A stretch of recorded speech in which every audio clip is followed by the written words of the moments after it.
दोस्तों, उत्तरकाशी के गोई कैंप से एक लड़की गायब हो जाती है। पहले पुलिस जांच में लगती है, फिर एनडीआरएफ, एसडीआरएफ और आईटीबीपी और उसके बाद सेना तक की मदद ली जाती है, लेकिन लड़की का कोई सुराग तक नहीं मिलता। थर्मल और high resolution drone, deep diverse और खोजी कुत्ते तक निकाले गए, लेकिन लड़की का कोई सुराग नहीं मिला। इसके बाद कहा जाने लगा कि उस लड़की को परियां उठाकर ले गई।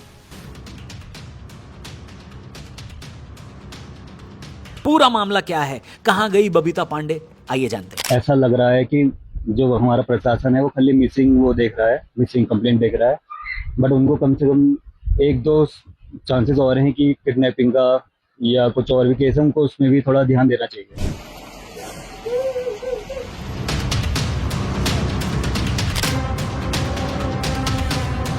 दोस्तों, हिमालय की गोद में बसा उत्तरकाशी का दयारा बुग्याल अमूमन अपनी मखमली घास और असीम शांति के लिए जाना जाता है, लेकिन 29-30 मई 2026 की उस सर्द आधी रात के बाद से यह खूबसूरत ट्रैकिंग साइट एक खौफनाक सीक्रेट का सेंटर बन चुकी है। 24 साल की MBA student Babita Pandey 11,000 feet की ऊंचाई पर लगे गोई बेस कैंप के एक टेंट से अचानक गायब हो जाती है। सेना, आईटीबीपी, एनडीआरएफ, ड्रोन और खोजी कुत्तों की फौज 16 दिन बाद भी खाली हाथ।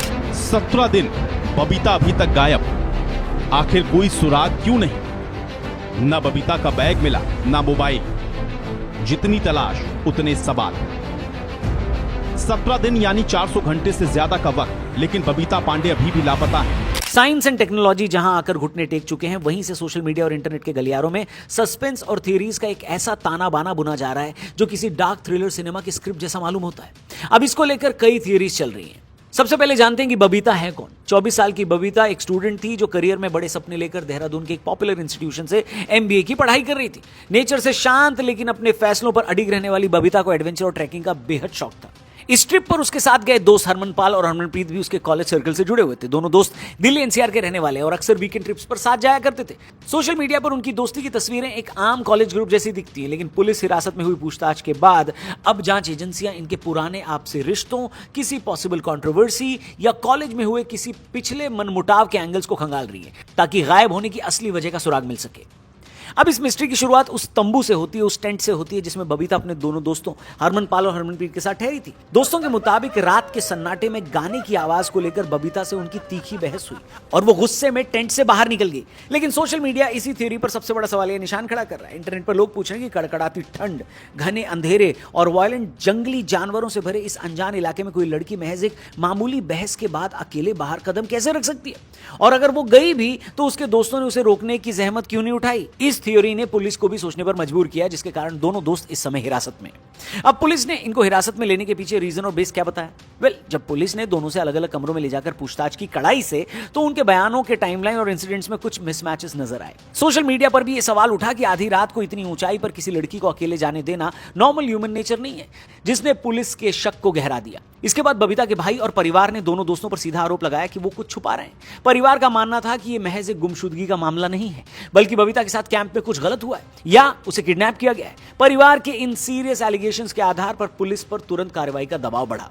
मुकदमा दर्ज होते ही पुलिस ने दोनों लड़कों को पहले शांति भंग करने और पूछताछ के लिए डिटेन में लिया। इसके बाद कोर्ट से इंपॉर्टेंट परमिशन और शुरुआती तफ्तीश के आधार पर दोनों को अरेस्ट कर लिया गया। पुलिस ने उन्हें रिमांड पर लेकर पूछताछ शुरू की ताकि यह पता लगाया जा सके कि क्या उस रात टेंट के अंदर सिर्फ वर्बल बहस हुई थी या मामला मारपीट और किसी बड़ी अनहोनी तक भी पहुंचा था। फिलहाल पुलिस उनके फोन कॉल रिकॉर्ड्स को चेक कर रही है, उनके लोकेशन और डेटा की भी फॉरेंसिक जांच करवा रही है। बबीता की तलाश में देश की 6 बड़ी एजेंसियां लगी हुई है। पहाड़ की खाक छान रही है और सर्च ऑपरेशन में लगे 120 लोगों की टीम में एनडीआरएफ, एसडीआरएफ, आईटीबीपी, एनआईएम के पर्वतारोही, उत्तराखंड पुलिस, वन विभाग की टीम और लोकल ग्रामीण भी इसमें शामिल है।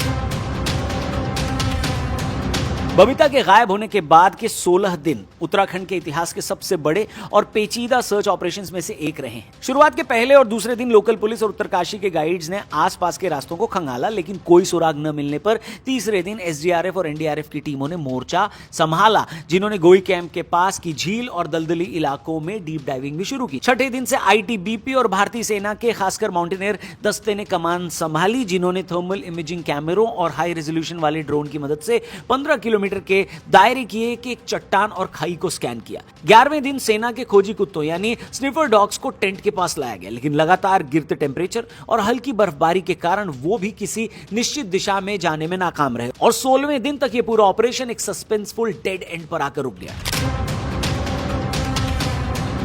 दोस्तों, क्राइम इन्वेस्टिगेशन का एक बुनियादी नियम है, इंसान गायब हो सकता है लेकिन उसके निशान नहीं।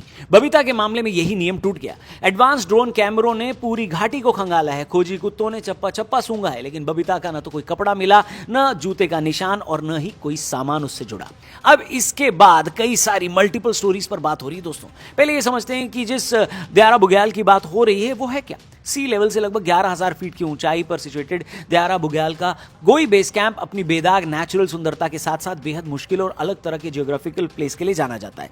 मई के महीने में भी यहां आधी रात के बाद टेम्परेचर 0 के करीब पहुंच जाता है और बर्फीली हवाएं इंसानी हौसलों को पस्त कर देती हैं। इस कैंपिंग साइट के चारों ओर घने देवदार के जंगल हैं, अंधी खाइयां हैं और संकरे पहाड़ी रास्ते हैं। इसके अलावा यह पूरा इलाका जंगली जानवरों, खासकर पहाड़ी भालुओं और तेंदुओं की नेचुरल जगह है, जिससे रात के समय टेंट से बाहर कदम रखना किसी भी अकेले इंसान के लिए बेहद आत्मघाती माना जाता है। अब इन दोनों चीजों को जानने के बाद आपको इसके पीछे चल रही थ्योरी समझने में आसानी होगी।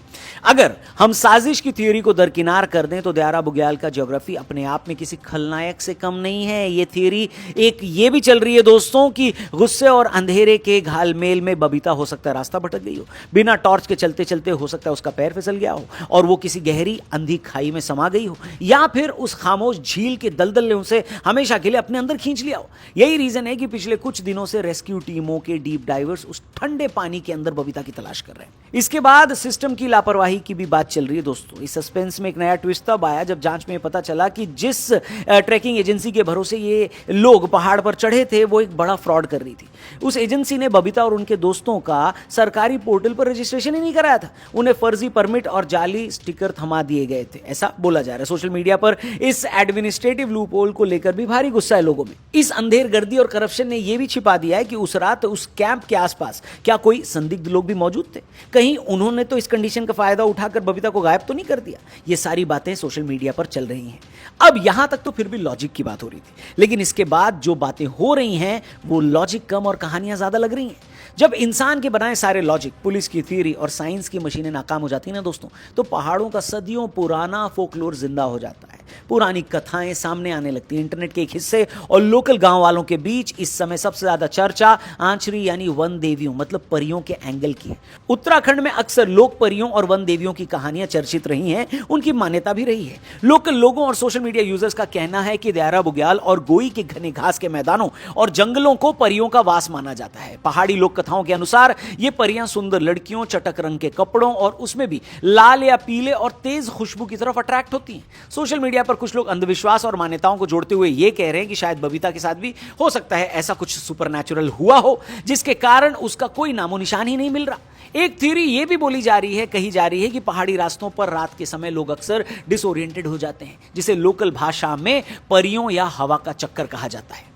लोगों का कहना है कि इसी भ्रम के कारण बबीता हो सकता है रास्ता भूलकर किसी ऐसी जगह चली गई होगी जहां इंसान आसानी से नहीं पहुंच सकते। इसे महज अंधविश्वास कहकर खारिज करने वाले भी इस बात पर जवाब नहीं दे पा रहे हैं कि आखिर एक जिंदा इंसान बिना कोई सुराग छोड़े हवा में गायब कैसे हो सकता है। यही वजह है कि अब पहाड़ पर लोग उस अदृश्य ताकत से बबीता को वापस लौटाने की गुहार भी लगा रहे हैं।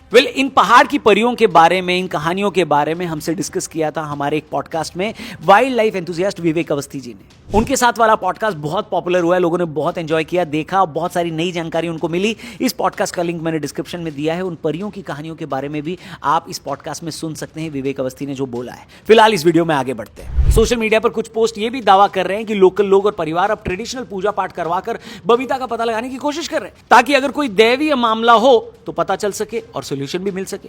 बबीता पांडे का गायब होना सिर्फ एक पुलिस केस नहीं रह गया, एक ऐसा केस है जहां पुलिस और इन्वेस्टिगेशन एजेंसीज के लिए अभी भी एक बहुत बड़ी मिस्ट्री बनी हुई है। आगे क्या डेवलपमेंट होगा वो तो आगे ही पता चलेगा। फिलहाल ये केस पूरे उत्तराखंड के साथ पूरे देश को हैरान किए हुए।